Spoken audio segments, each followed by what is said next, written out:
चलिए, क्या हाल चाल है?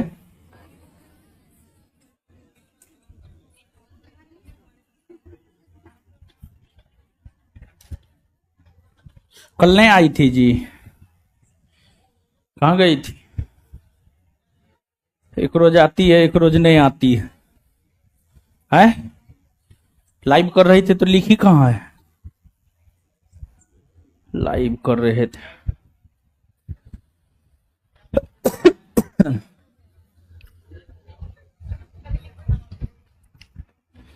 चलिए, तो गर्मी तो है, गर्मी है। इसमें हम क्या कर सकते हैं? हम गर्मी करवाते हैं। हम थोड़े बोलते हैं कि गर्मी, तुम गर्मी लगो। हाँ, एसी।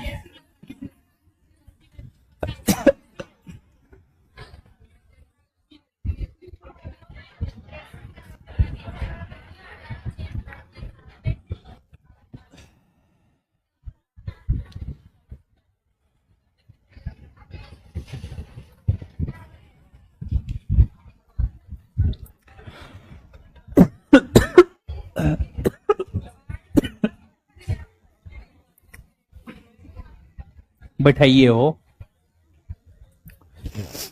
कहाँ थे आप इतना देर से, बताइए।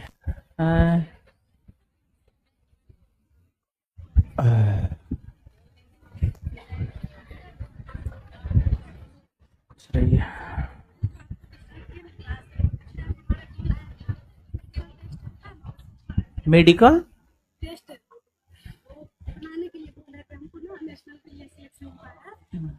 तो दवाई लाने के लिए बोल रहा था। हाँ हाँ,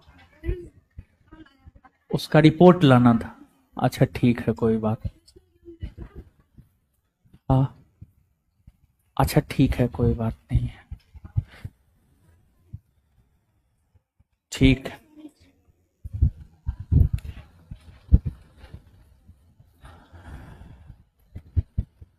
चलिए, ये फाउंडेशन बैच है। सब ये सब जो है ना, जब तक डेमो चलेगा ना तब तक बोलते रहना पड़ेगा। अरे ये बिट्टू झा क्या दिमाग खराब करके रख। स्टाफ को चेंज कर दीजिए। स्टाफ आपको क्या किया है?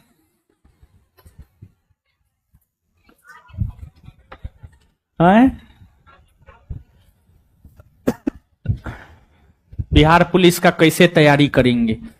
बिहार पुलिस बैच में जाकर के पढ़िए, बताएंगे कैसे तैयारी करेंगे। बीपीएससी बैच के बारे में बताइए। ठीक है, बताएंगे। आइए पढ़ते हैं।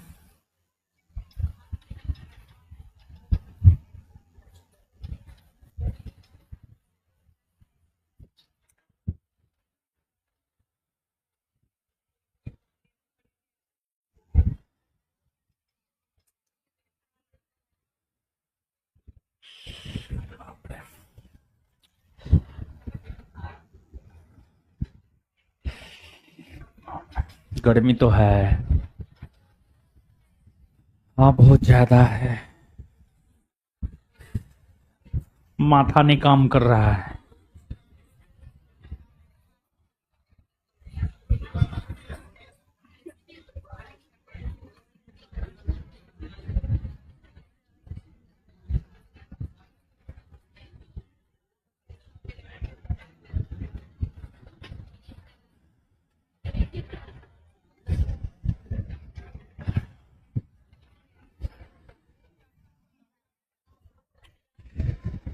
बहुत गर्मी लग रहा है जी।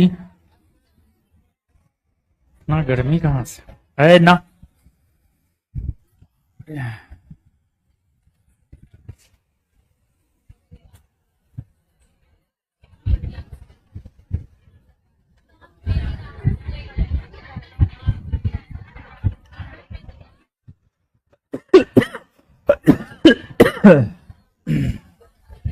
शांत रहिए। हेडिंग मारिए 1861 का भारत परिषद अधिनियम। हेडिंग मारिए 1861 का भारत परिषद अधिनियम।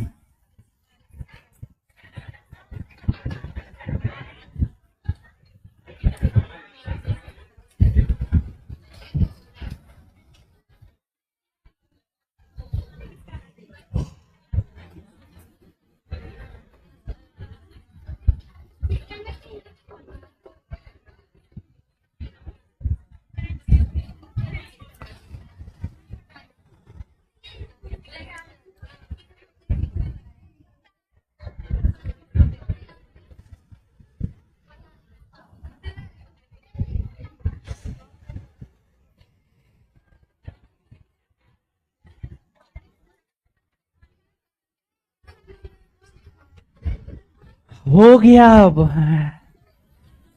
मछली बेच रही है, आराम से बैठिए। अब इधर खिसक जाइए थोड़ा थोड़ा। है खिसको जी, खिसको खिसको इधर। हाँ,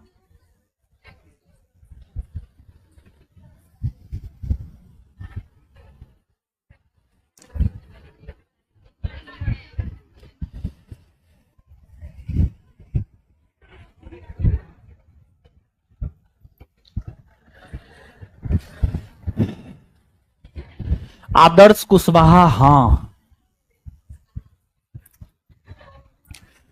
कल क्लास हुआ था कि नहीं? हाँ हुआ था, देख रहे हैं।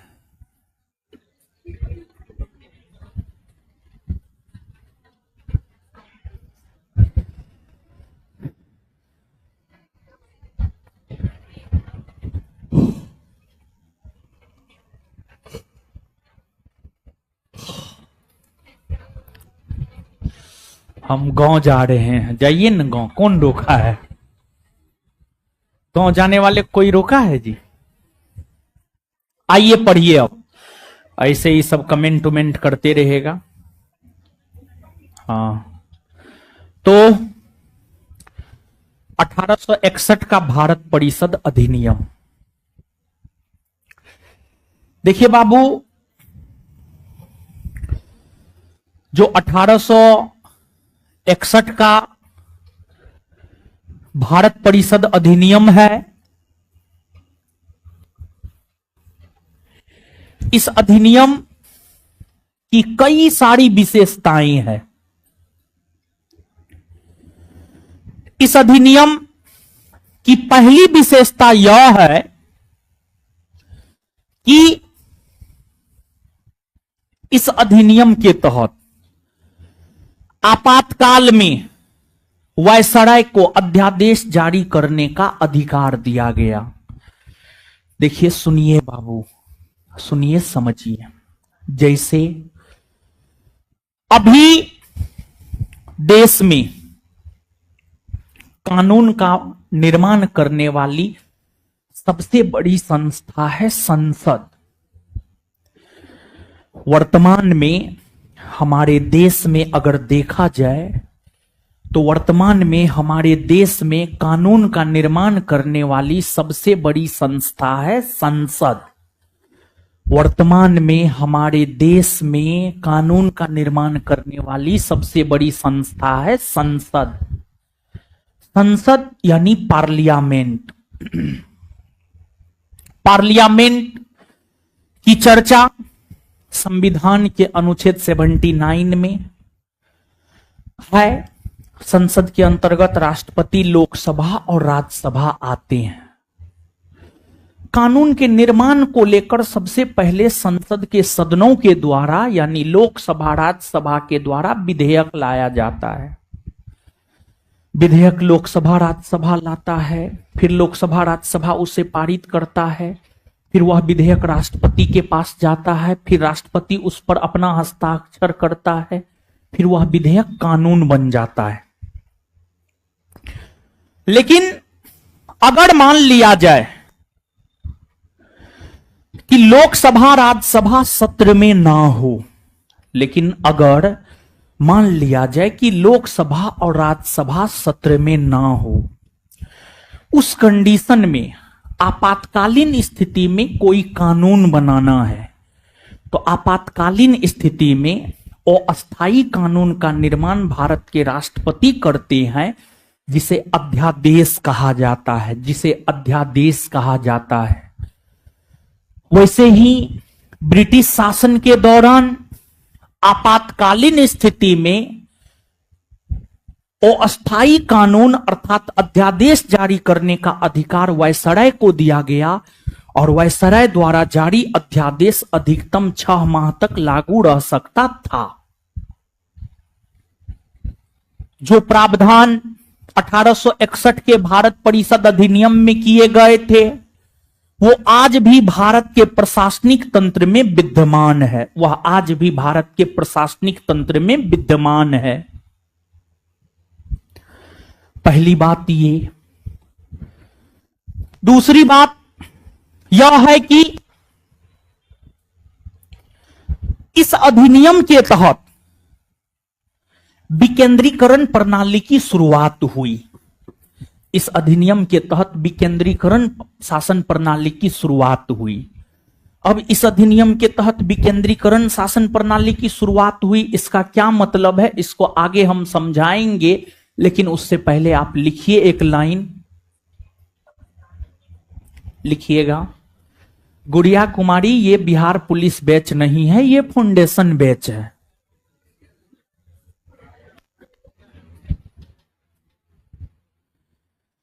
लिखिए 1861 का भारत परिषद अधिनियम, लिखिएगा। इस अधिनियम की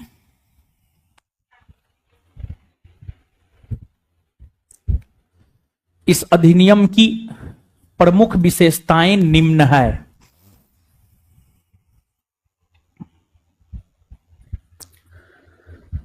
इस अधिनियम की प्रमुख विशेषताएं निम्न है।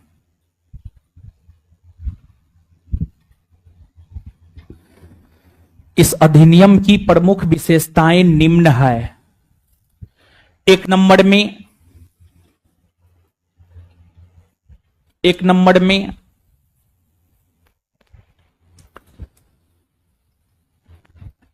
में इस अधिनियम के तहत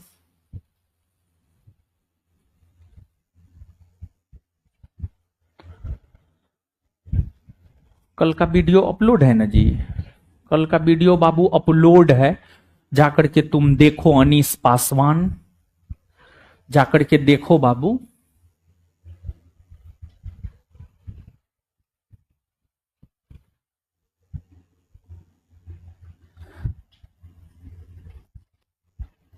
अंकित कुमार सर जी, आपसे मिलना है, आपके शादी का बात करना है।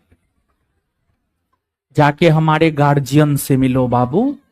हमारा गार्जियन हमारी माँ है, हमारे पिताजी है, उसमें हमसे मिलने की जरूरत नहीं है,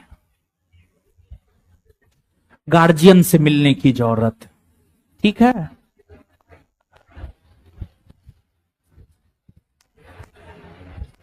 एक नंबर में लिखिए, इस अधिनियम के तहत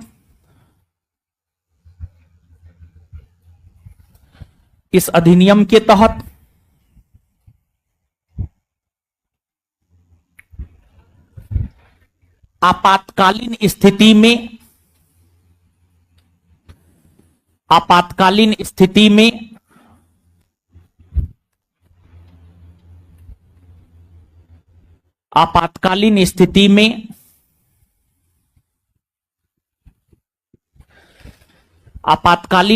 में वायसराय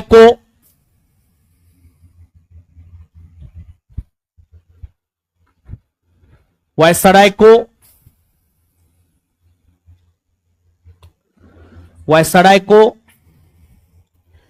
अध्यादेश जारी करने का अधिकार, वायसराय को अध्यादेश जारी करने का अधिकार, वायसराय को अध्यादेश जारी करने का अधिकार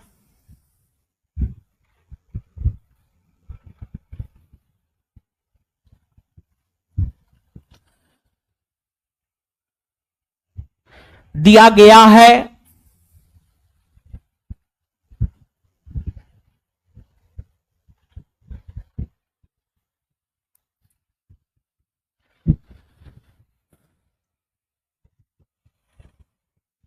वायसराय को अध्यादेश जारी करने का अधिकार दिया गया है। Full stop. वायसराय द्वारा जारी अध्यादेश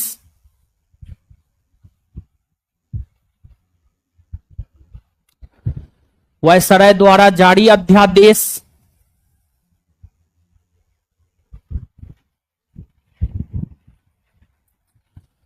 वायसराय द्वारा जारी अध्यादेश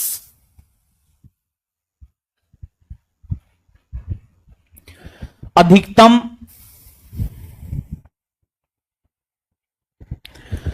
6 माह तक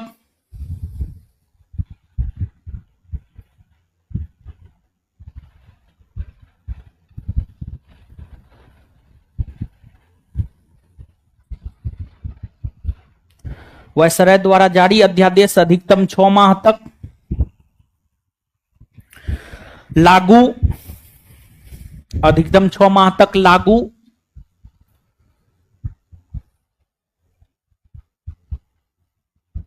रह सकता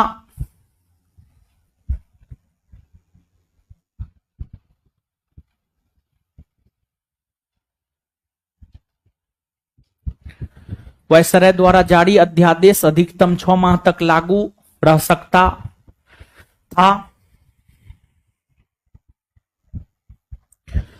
अब सुनिए नेक्स्ट पॉइंट लिखिएगा। इस अधिनियम के तहत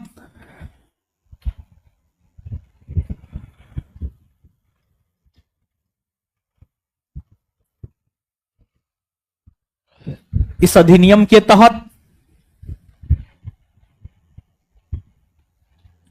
विकेंद्रीकरण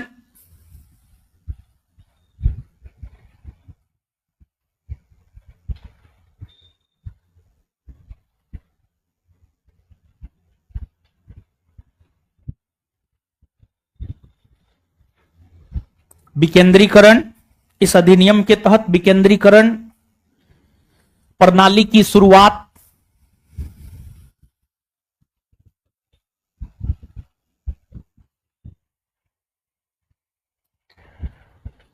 विकेंद्रीकरण प्रणाली की शुरुआत हुई है।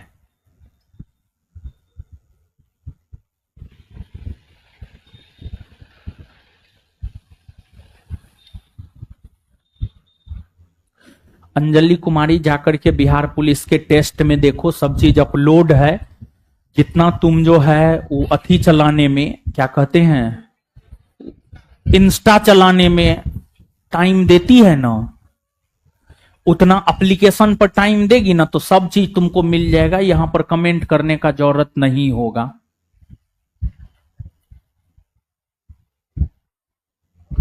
अंकित कुमार ज्यादा मैसेज मत करो फालतू, नहीं तो ब्लॉक है। इसके कमेंट को ब्लॉक मारो यार, इसको शादी करवाना है। ठीक है, अंकित कुमार के कमेंट को ब्लॉक मारो जी। आगल पागल कहां से उठ के आ गया है। शादी करवाना, अपना जाकर के शादी करो ना। दूसरे का, हमारा माँ बाप हमारे लिए काफी है। पागल सब कहीं का।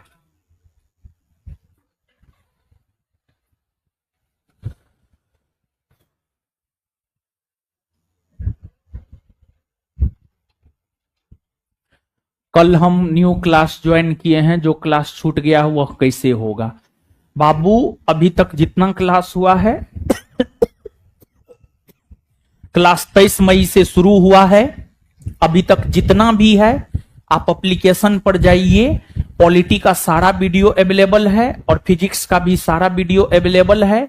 आप जो है क्लास के टाइम में क्लास कर लीजिए, बचे हुए समय में जो बचा हुआ वो वीडियो है उसको आप कर लीजिए।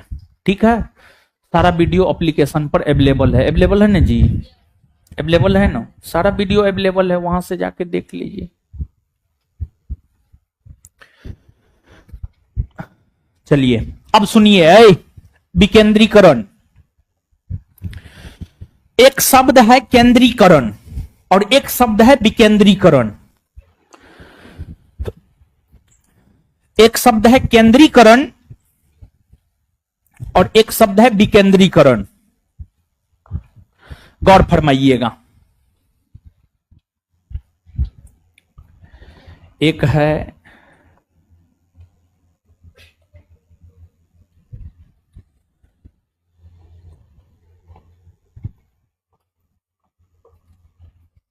केंद्रीयकरण, दूसरा है विकेंद्रीकरण।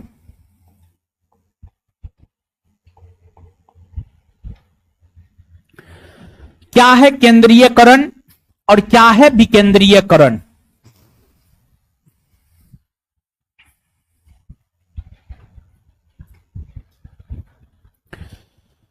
देखिए, जैसे एक टाइम में जीएस हम अकेले पढ़ाते थे, history, polity, geography, physics, chemistry, biology, economics, current, static, Bihar, सब चीज अकेले पढ़ाते थे। मतलब केंद्रीकरण, सब कुछ एक ही व्यक्ति में सीमित है, मतलब केंद्रीकरण। सब कुछ एक ही व्यक्ति में सीमित है, मतलब केंद्रीकरण। लेकिन अब संस्थान का विकेंद्रीकरण किए। अब physics, chemistry, biology Bittu Jha sir को पढ़ाने के लिए दिए हैं। स्टैटिक और करेंट सुब्रत सर और आलोक सर को पढ़ाने के लिए दिए हैं। Static, current, Bihar Subrata sir, Alok sir को पढ़ाने के लिए दिए हैं। मतलब सीधा समझिए ना, जब सब शक्ति एक ही व्यक्ति अपने में सीमित कर ले, केंद्रीयकरण, जब शक्ति का बंटवारा हो जाए, कुछ शक्ति इसको, कुछ शक्ति उसको, कुछ शक्ति उसको, तो विकेंद्रीकरण हो गया। एग्जाम्पल तो अच्छा दिए। मतलब अगर मान लिया जाए अभी भी हम सब सब्जेक्ट अकेले पढ़ा सकते हैं, मतलब केंद्रीयकरण हो गया।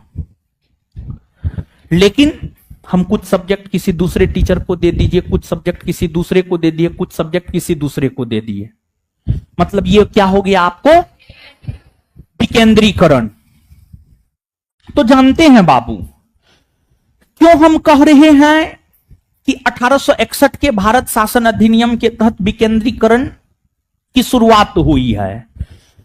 ऐसा हम इसलिए कह रहे हैं, आप सब लोग जानते हैं अंग्रेजों का 3 प्रमुख प्रेसिडेंसी नगर था, बंगाल, मद्रास और मुंबई। बंगाल, मद्रास और मुंबई। पहले क्या था जानते हैं? मुंबई और मद्रास प्रेसिडेंसी को बंगाल प्रेसिडेंसी के अधीन कर दिया गया था, और बंगाल प्रेसिडेंसी जो कानून बनाता था ना, वह कानून बंबई और मद्रास प्रेसिडेंसी में भी लागू होता था। गौर फरमाइएगा, अंग्रेजों का 3 प्रमुख प्रेसिडेंसी नगर, मुंबई, मद्रास और बंगाल। 1773 के रेगुलेटिंग एक्ट के तहत मुंबई और मद्रास प्रेसिडेंसी को बंगाल प्रेसिडेंसी के अधीन कर दिया गया था, और बंगाल प्रेसिडेंसी जो कानून बनाता था, बंगाल प्रेसिडेंसी जो कानून बनाता था, बंगाल प्रेसिडेंसी जो कानून बनाता था, उस कानून को लेकर हम कह सकते थे कि वह कानून बंगाल प्रेसिडेंसी के साथ साथ मद्रास और मुंबई में भी लागू होता था। लेकिन 1861 के भारत परिषद अधिनियम में यह प्रावधान किया गया, एक तो पहला प्रावधान यह किया गया कि बंगाल प्रेसिडेंसी से मुंबई और मद्रास प्रेसिडेंसी को अलग कर दिया गया, और मुंबई और मद्रास प्रेसिडेंसी को यह अधिकार दिया गया कि मुंबई प्रेसिडेंसी अपना अलग कानून का निर्माण करे और मद्रास प्रेसिडेंसी अपना अलग कानून का निर्माण करे। मतलब पहले यह था कि बंगाल प्रेसिडेंसी ही मुंबई और मद्रास दोनों प्रेसिडेंसी के लिए कानून का निर्माण कर सकता था। लेकिन 1861 के भारत परिषद अधिनियम में यह प्रावधान किया गया कि अब बंगाल प्रेसिडेंसी मुंबई और मद्रास प्रेसिडेंसी के लिए कानून नहीं बनाएगा, बल्कि मुंबई प्रेसिडेंसी अपना अलग कानून बनाएगा और मद्रास प्रेसिडेंसी अपना अलग कानून बनाएगा। तो यह केंद्रीयकरण की प्रणाली हुई या विकेंद्रीकरण है? समझ रहे हैं कि नहीं समझ रहे? समझ रहे हैं? तो 2 नंबर में लिख लिए हैं, विकेंद्रीकरण की प्रणाली की शुरुआत हुई। नेक्स्ट पॉइंट, इस अधिनियम के तहत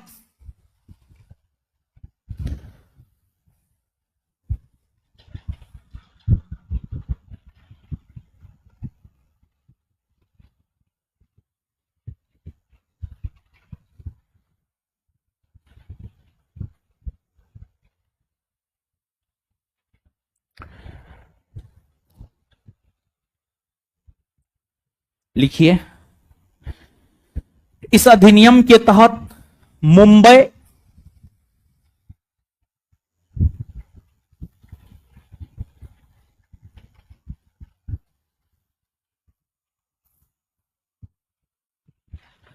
मुंबई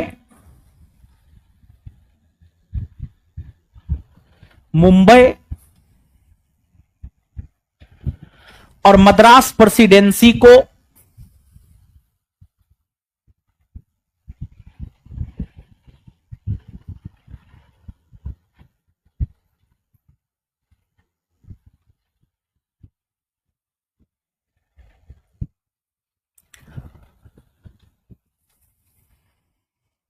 इस अधिनियम के तहत मुंबई और मद्रास प्रेसिडेंसी को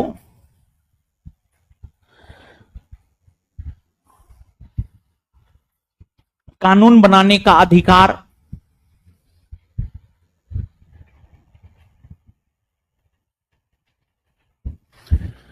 मुंबई और मद्रास प्रेसिडेंसी को कानून बनाने का अधिकार मुंबई और मद्रास प्रेसिडेंसी को कानून बनाने का अधिकार दिया गया।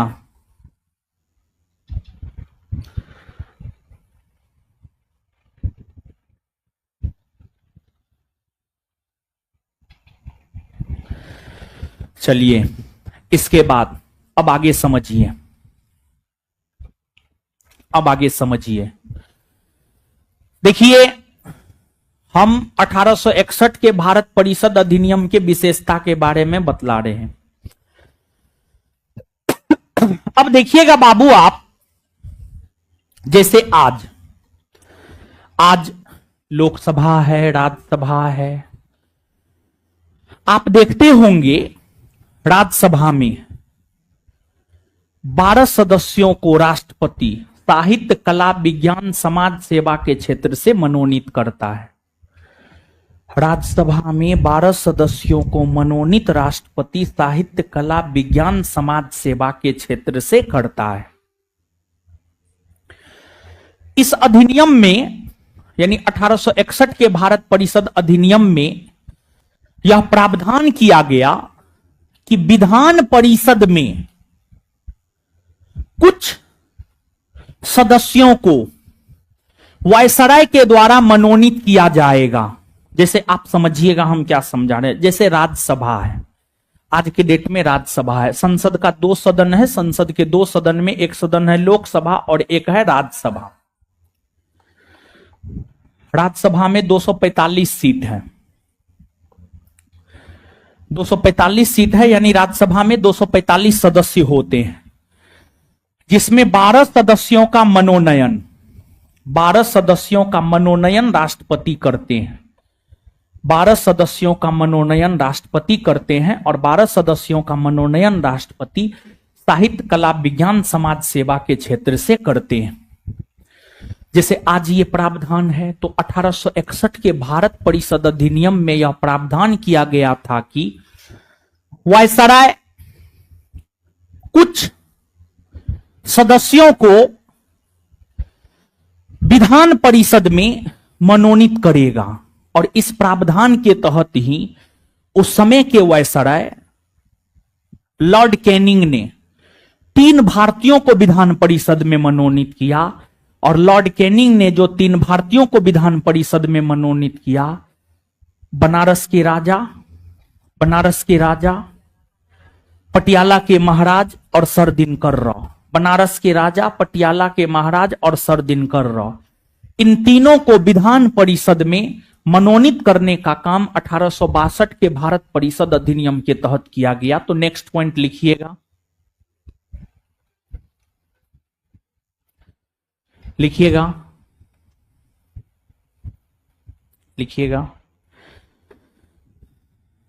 इस अधिनियम के तहत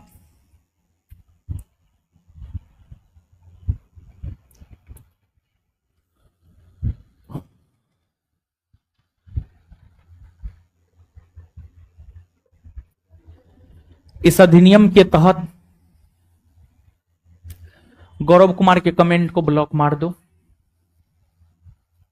गौरव के कमेंट को ब्लॉक मारो। फ्रूटी कुमारी के कमेंट को ब्लॉक मारो, कमेंट ब्लॉक मारो ये सब का।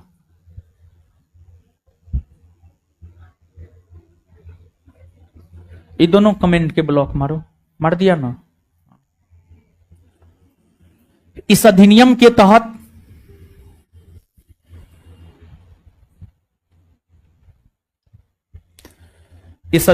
तहत वायसराय केनिंग ने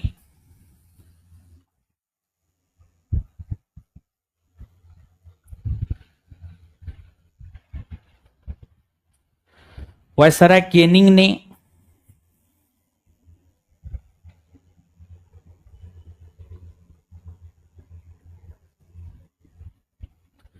1862 ईस्वी में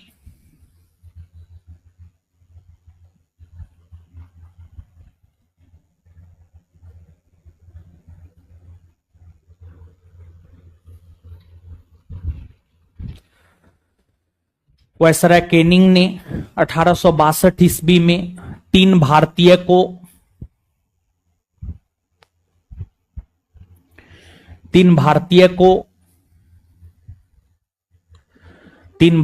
को विधान परिषद में मनोनीत किया।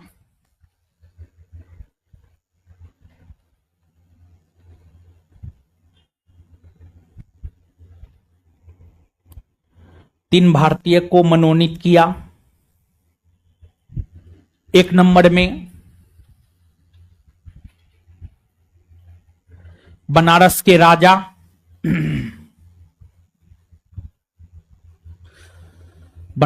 राजा दो नंबर में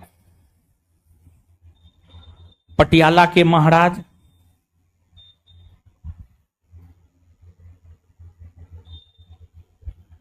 एक नंबर में बनारस के राजा, दो नंबर में पटियाला के महाराज,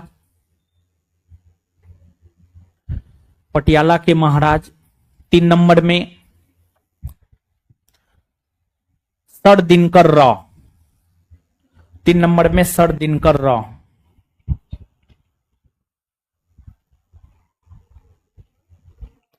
सर दिनकर राव। इसके बाद आगे समझिएगा, जैसे वर्तमान में देखिए, वर्तमान में भारत है, भारत देश है, भारत देश में एक प्रधानमंत्री है, प्रधानमंत्री के अलावे उनका कैबिनेट है, उनके कैबिनेट में रक्षा मंत्री है, विदेश मंत्री है, रेल मंत्री है, उद्योग मंत्री है, सब है।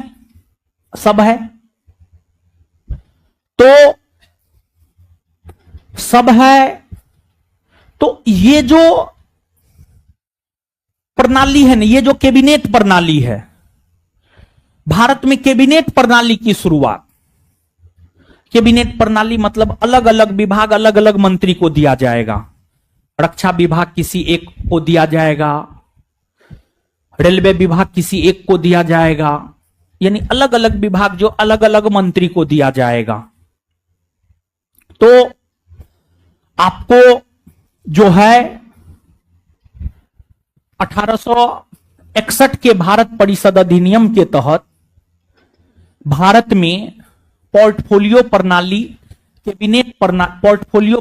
या कैबिनेट प्रणाली की शुरुआत हुई, जिस पोर्टफोलियो प्रणाली या कैबिनेट प्रणाली के तहत अलग अलग विभाग जो है, अलग अलग विभाग का अलग अलग मंत्री बनाया गया और अलग अलग विभाग अलग अलग मंत्री को दिया गया, ताकि बेहतर से बेहतर शासन प्रशासन किया जा सके। चलिए लिखिए,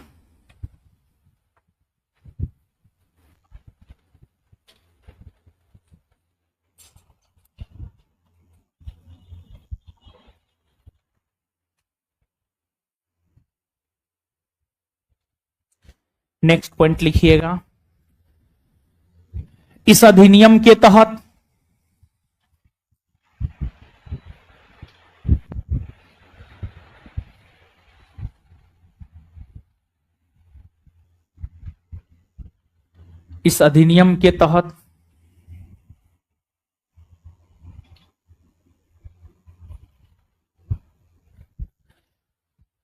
इस अधिनियम के तहत पोर्टफोलियो प्रणाली, पोर्टफोलियो प्रणाली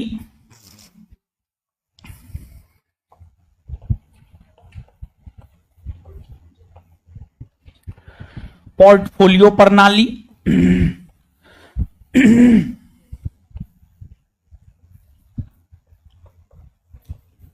पोर्टफोलियो प्रणाली या कैबिनेट प्रणाली,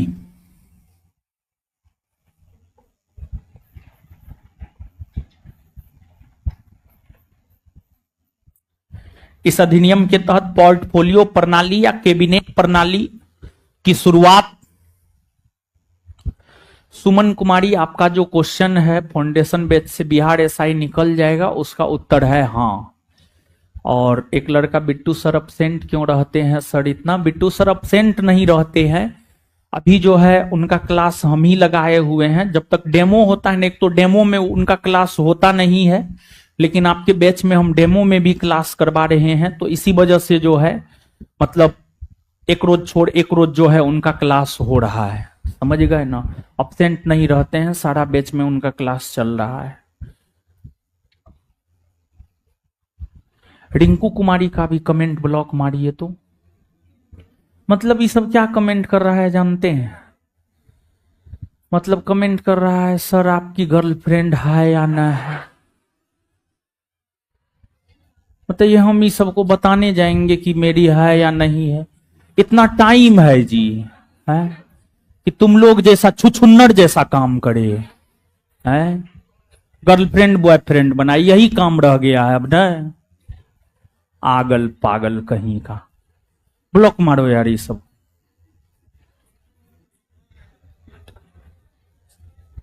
लिखिए क्या लिखे हैं?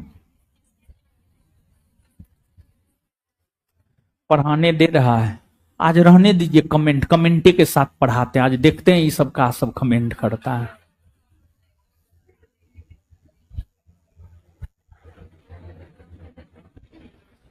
एगो लिख रहा सर को मोरो, यानी क्या लिख रहा पते नहीं चल रहा। सर को मोरो,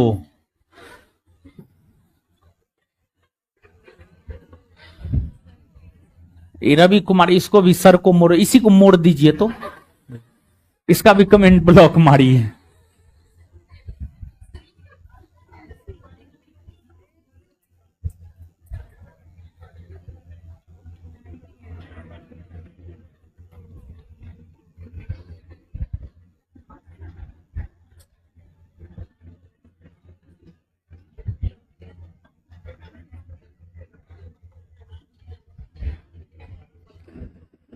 बाप रे, ये सब पढ़ाने देगा? बाप, पागल कर देगा। हम तो कमेंट देख के पढ़ाएंगे, हमको लगता है 1 महीना में हम पागल हो जाएंगे, हमको रांची या कांके भेजना होगा।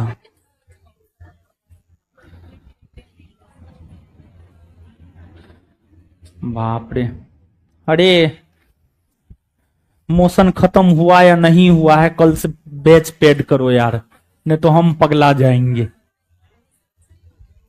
तब भाई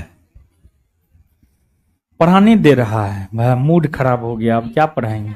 हम जा रहे हैं अब, नहीं अब दिमाग मेरा नहीं काम कर रहा है।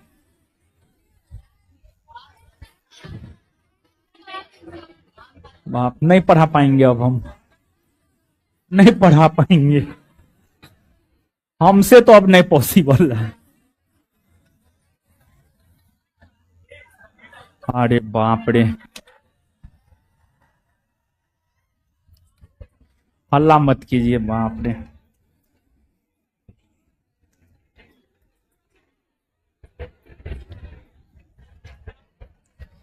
बियाहो यही करना है, गर्लफ्रेंडो यही बनाना है, और पता नहीं का करना है।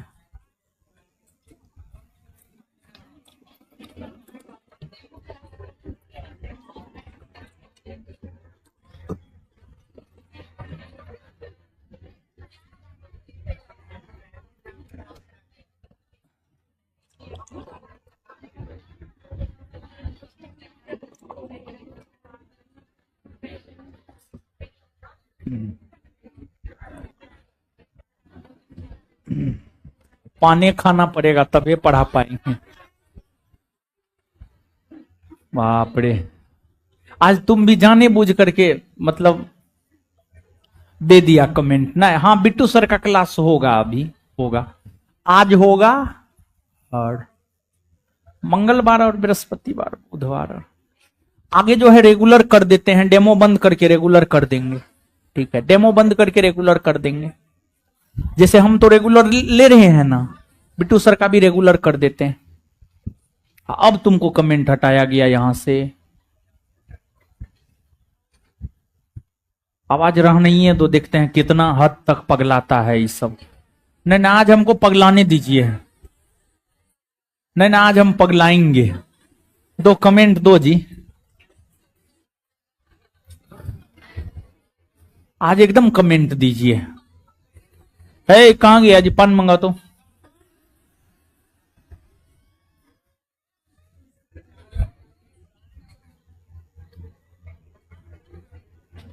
पढ़ाएंगे।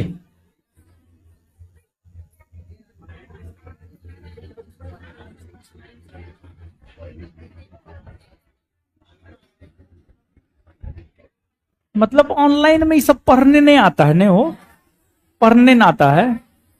इससे तो यही लग रहा, बताइए हम समझा रहे हो कमेंट लिख रहा है, हो बाप।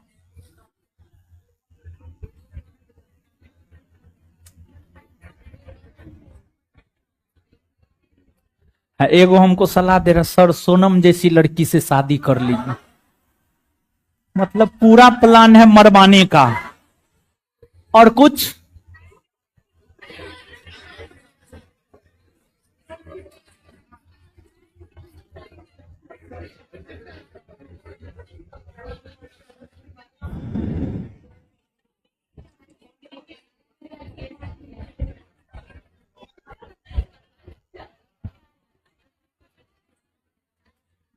इसमें क्या सब सोनम बनेगी? नहीं बनेगी तू लोग सोनम।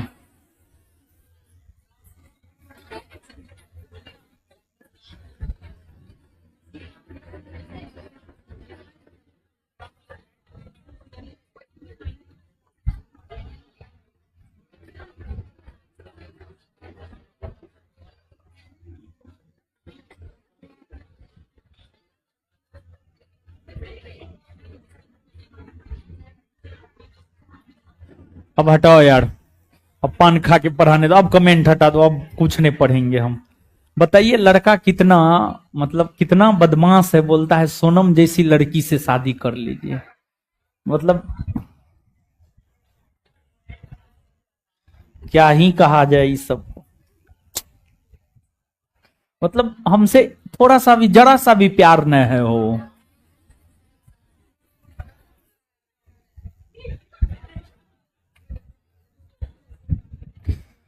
इतना आपके जीवन में हम बोझ हैं जी। हैं?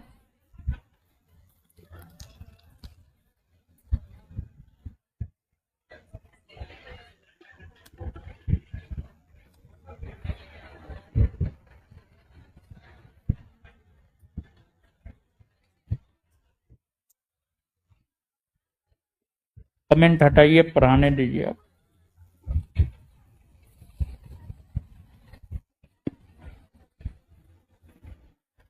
हे, ले जाकर के बैग में रख लो, ले जाकर बाहर फेंक देना, क्लासरूम में मत फेंकना, समझी ना। उठा के दो ही। आइए देखिए, 1861 के भारत परिषद अधिनियम की प्रमुख विशेषताओं से हमने आपको अवगत करवाया है। इसके बाद आगे है 1892 का भारत परिषद अधिनियम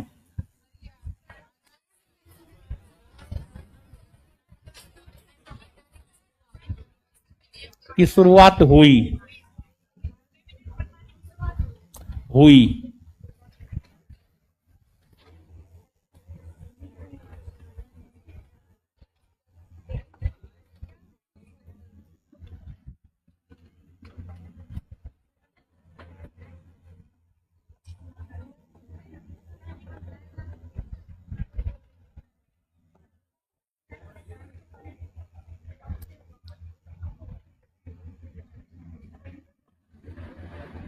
आइए अब हल्ला मत कीजिए।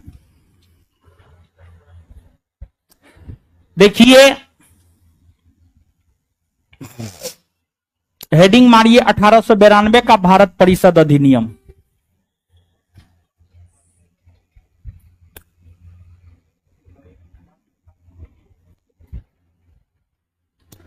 समझिए,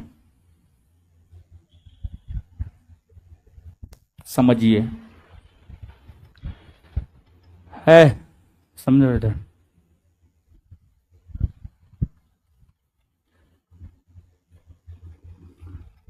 1885 ईस्वी में, 1885 ईस्वी में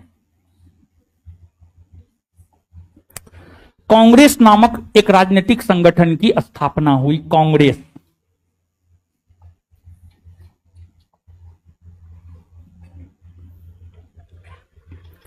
अठारह सौ पचासी ईस्वी में कांग्रेस नामक एक राजनीतिक संगठन की स्थापना हुई।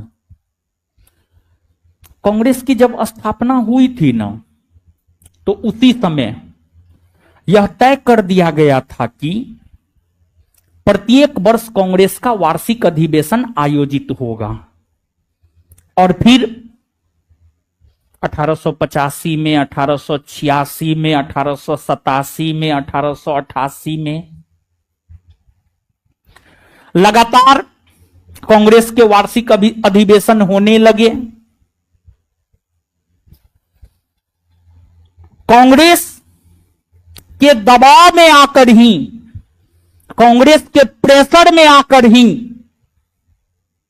ब्रिटिश संसद ने 1892 का भारत परिषद अधिनियम पारित किया।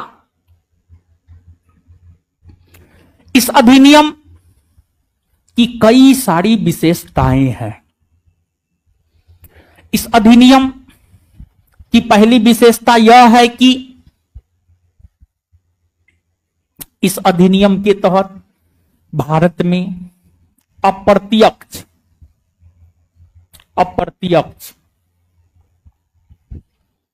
निर्वाचन प्रणाली की शुरुआत हुई।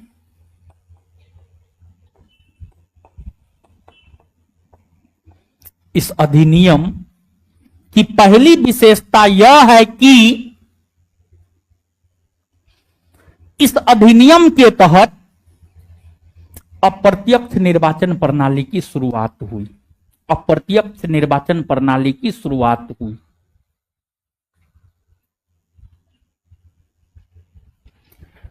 लेकिन निर्वाचन का मतलब होता है चुनाव। और चुनाव दो तरीका से होता है, एगो प्रत्यक्ष और एगो अप्रत्यक्ष। जानते हैं, प्रत्यक्ष चुनाव उस चुनाव को कहा जाता है जिस चुनाव में आम जनता पार्टिसिपेट करता है। जैसे मुखिया का चुनाव प्रत्यक्ष होता है, उसमें आम जनता पार्टिसिपेट करता है। जैसे लोकसभा का चुनाव प्रत्यक्ष होता है, जैसे विधानसभा का चुनाव प्रत्यक्ष होता है। फिर आपको राष्ट्रपति का चुनाव अप्रत्यक्ष होता है, उपराष्ट्रपति का चुनाव अप्रत्यक्ष होता है। तो भारत में एक प्रत्यक्ष चुनाव होता है और एक अप्रत्यक्ष चुनाव होता है। अप्रत्यक्ष चुनाव प्रणाली की शुरुआत 1892 के भारत परिषद अधिनियम के तहत हुई है। अप्रत्यक्ष चुनाव की शुरुआत अप्रत्यक्ष चुनाव की शुरुआत 1892 के भारत परिषद अधिनियम के तहत हुई है। वहीं 1919 के भारत शासन अधिनियम के तहत प्रत्यक्ष चुनाव प्रणाली की शुरुआत हुई है। प्रत्यक्ष चुनाव प्रणाली या प्रत्यक्ष निर्वाचन प्रणाली की शुरुआत हुई है। प्रत्यक्ष निर्वाचन प्रणाली की शुरुआत हुई है। तो यहां पर दो बात याद रखना है। पहली बात यह, और यहां से प्रश्न पूछा गया है और आगे भी पूछा जाएगा। पहली बात यह कि प्रत्यक्ष निर्वाचन प्रणाली की शुरुआत कौन अधिनियम के तहत हुई है, और दूसरी बात यह कि अप्रत्यक्ष निर्वाचन प्रणाली की शुरुआत कौन अधिनियम के तहत हुई है, और प्रत्यक्ष चुनाव प्रणाली क्या है और अप्रत्यक्ष चुनाव प्रणाली क्या है, दोनों बात हम आपको बता दी हैं। इसके अलावे इस अधिनियम के तहत विधान परिषद के सदस्यों को बजट पर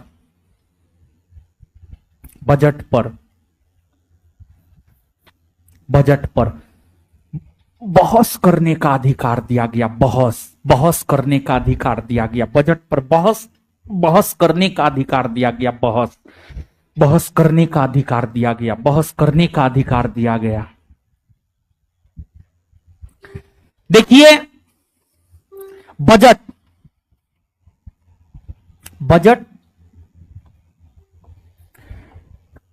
का जहां तक सवाल है, भारत में पहली बार बजट 1860 ईस्वी में जेम्स विल्सन के द्वारा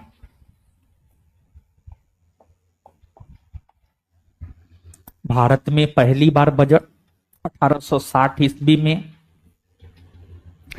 जेम्स विल्सन के द्वारा प्रस्तुत किया गया।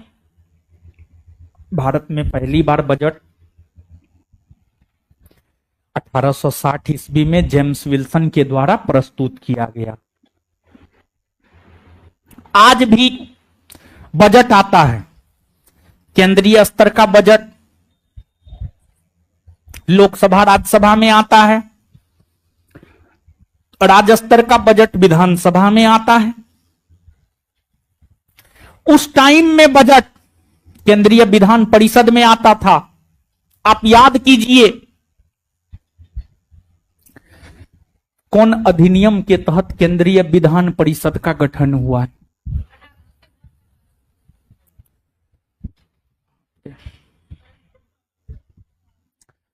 कौन अधिनियम के तहत केंद्रीय विधान परिषद का गठन हुआ है? और कॉपियों तो देख करके बोलो यार।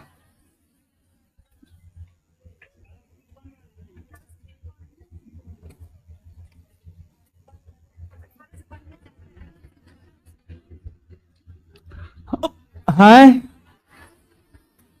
कौन अधिनियम? क्या पढ़ा है यार तुम लोग को? क्या पढ़ा है? हम ये पूछ रहे हैं, अब क्या पढ़ा है तुम लोग को? ये बताओ न। कल पढ़ाया गया चीज तुम लोग को याद नहीं है, क्या पढ़ा है?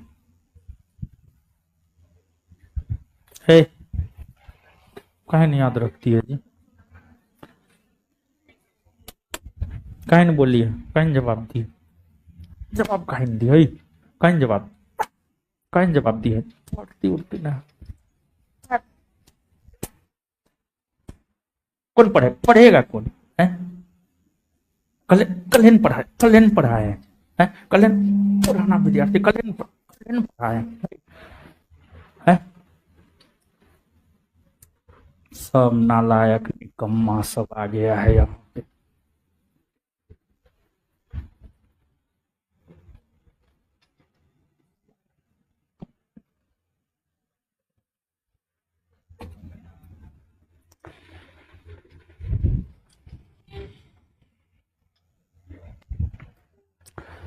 देखिए, 1853 के चार्टर एक्ट के तहत विधान परिषद का गठन हुआ था। वही विधान परिषद बाद में जाकर लोकसभा बना। बजट विधान परिषद में आता था। बजट जो विधान परिषद में आता था, उस बजट पर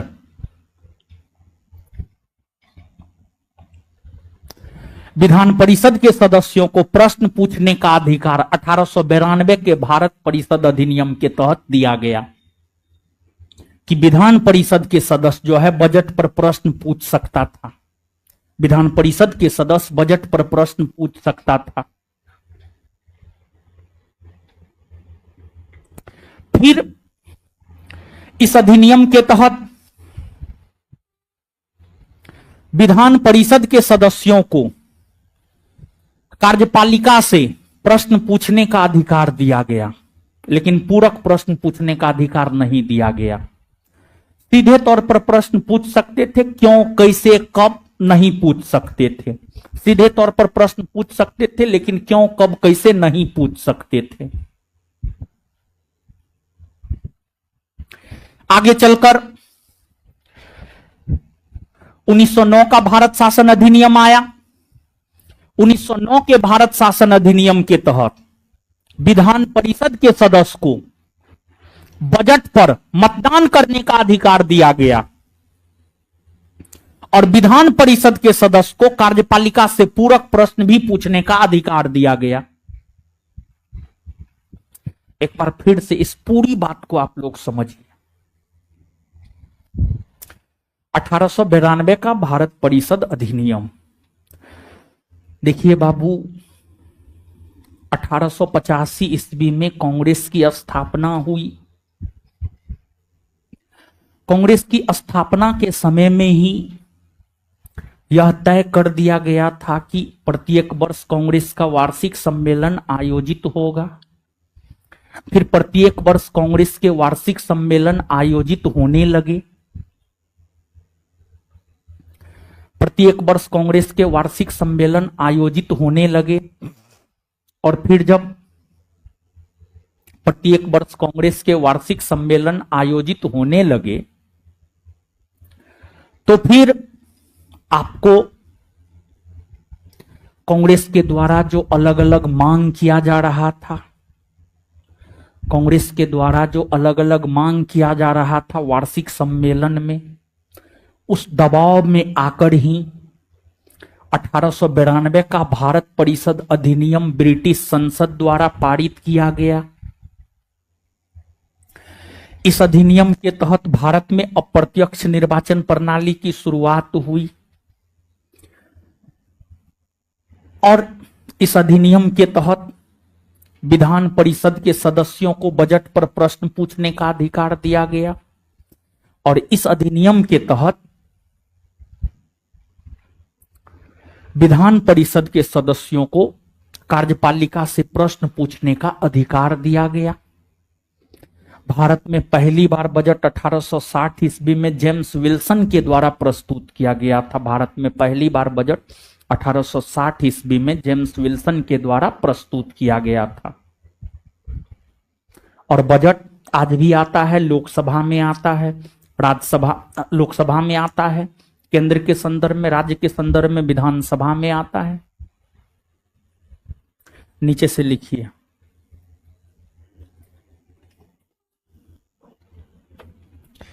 क्या आप पढ़ेगा यार, तू लोग पढ़ने का एकदम लक्षण नहीं है।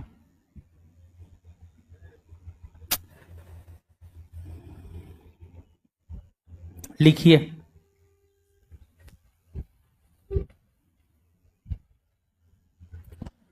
इस अधिनियम की प्रमुख विशेषताएं निम्न है।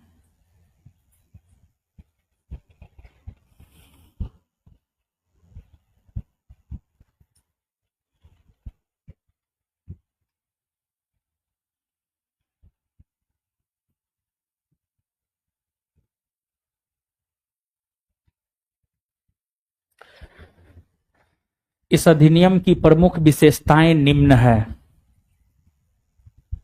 एक नंबर में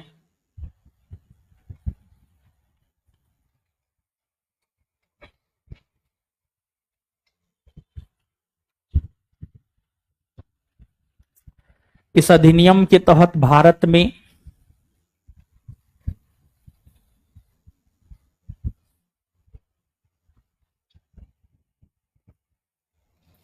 इस अधिनियम के तहत भारत में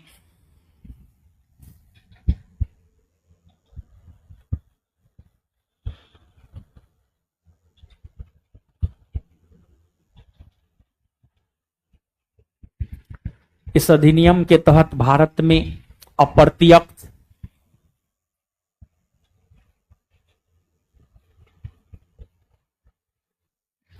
निर्वाचन प्रणाली की शुरुआत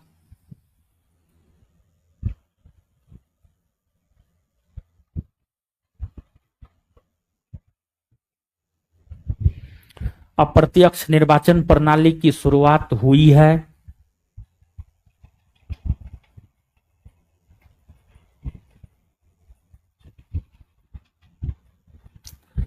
आगे चलकर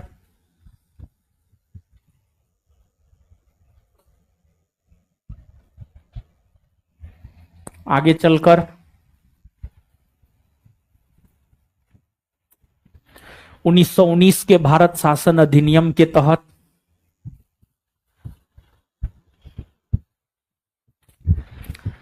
आगे चलकर 1919 के भारत शासन अधिनियम के तहत आगे चलकर 1919 के भारत शासन अधिनियम के तहत भारत में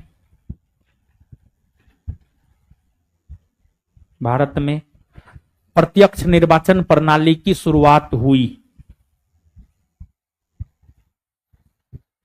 आगे चलकर 1919 के भारत शासन अधिनियम के तहत भारत में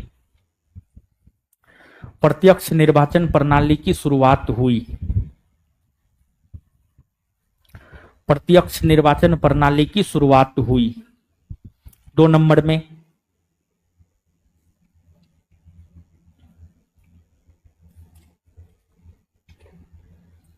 इस अधिनियम के तहत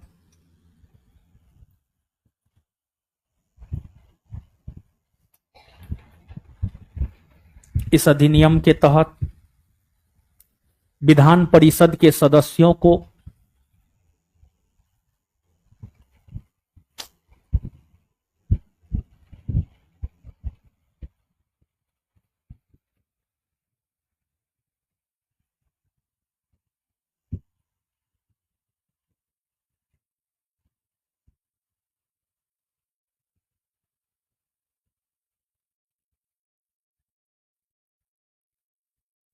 विधान परिषद के सदस्यों को कार्यपालिका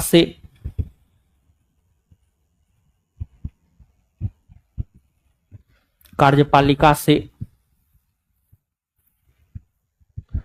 प्रश्न पूछने का अधिकार मिला।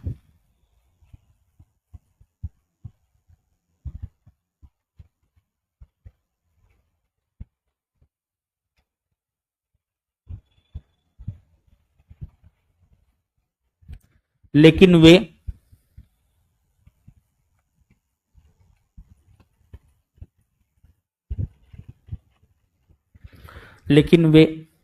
पूरक प्रश्न नहीं पूछ सकते थे।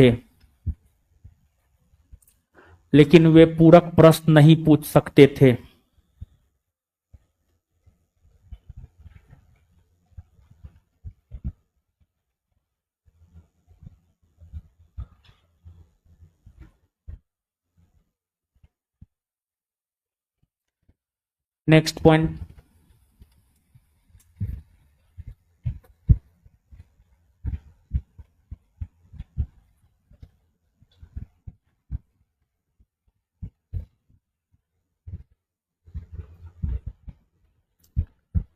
इस अधिनियम के तहत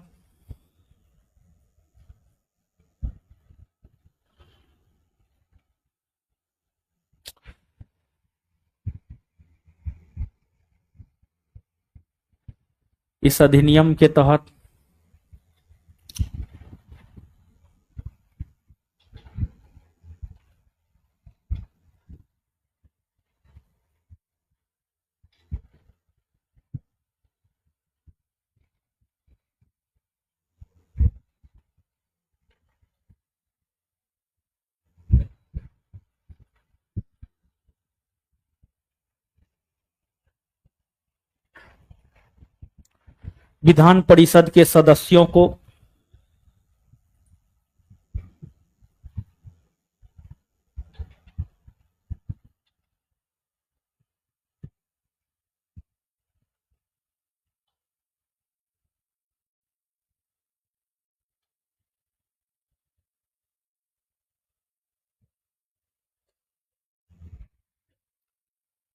विधान परिषद के सदस्यों को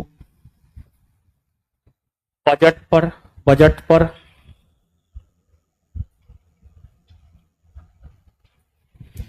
बजट पर बहस करने का अधिकार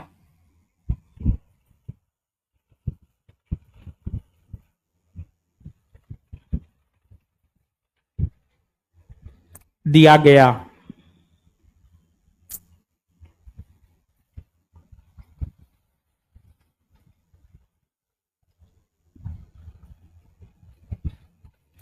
नोट देकर लिखिएगा, नोट देकर लिखिएगा, नोट देकर।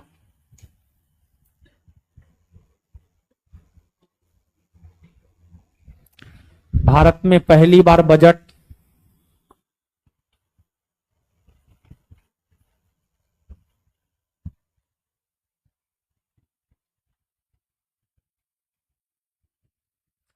नोट देकर लिखिएगा। भारत में पहली बार बजट 1860 ईस्वी में 1860 ईस्वी में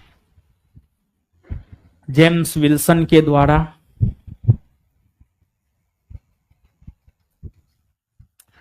1860 ईस्वी में जेम्स विल्सन के द्वारा प्रस्तुत किया गया था।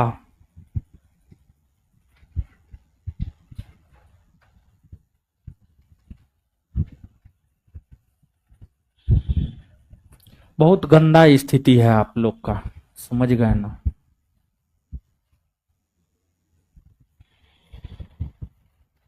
क्या ही कहा जाए।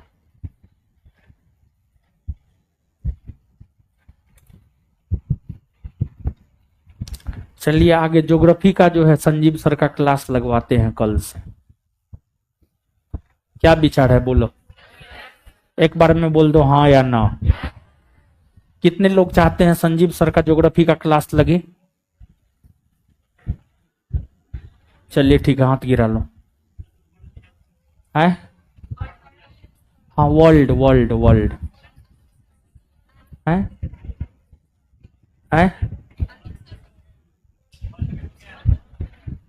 पढ़े थे तो मत पढ़ना।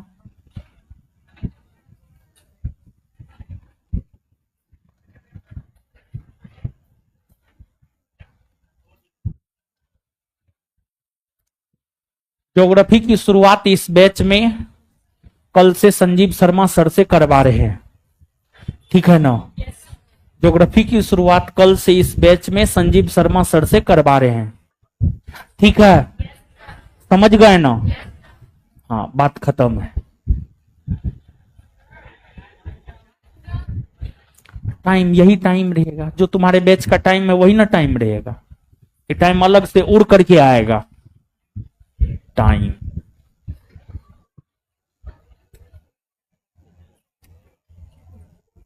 जा रहे हैं यार, आगे फिजिक्स का क्लास करो। जा रहे हैं, मिलते हैं कल। जा रहे हैं, जहां जाना होगा जाएंगे।